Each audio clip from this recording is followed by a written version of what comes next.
पन्हाळा तालुक्यातील येवलूज येथून एक मन हेलावून टाकणारी घटना सध्या समोर येते।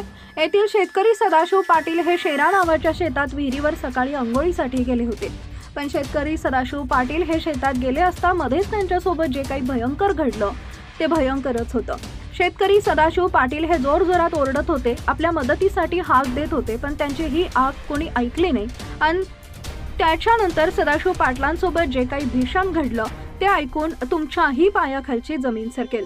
शेतकऱ्यांसोबत नेमकं काय घडलं ते पुढे बघा। त्या अगोदर आपल्या चॅनलवर नवीन असाल तर चॅनलला सबस्क्राइब जरूर करा, जेणेकरून अशा प्रकारच्या अपडेट्स या तुमच्यापर्यंत पोहोचत राहतील।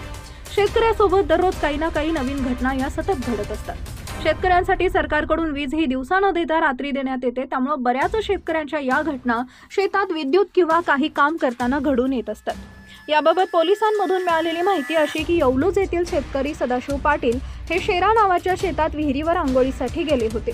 दुपार झाले तरी ते परत आले नाही, त्यामुळे त्यांच्या शोधासाठी घरचे लोक शेताकडे गेले असता त्यांच्या पायाखालची जमीनच सरकली। त्यांना पाटील यांचा मृतदेह शेतातील विहिरीत आढळून आला। अंघोळीसाठी जाताना घडलेल्या या घटनेनं संपूर्ण पन्हाळा तालुक्यामध्ये हळहळ व्यक्त होताना दिसून येते। ही घटना सकाळी 8च्या दरम्यान घडली। पाटील यांच्या मागे 2 मुली, मुलगा, सून असा परिवार आहे।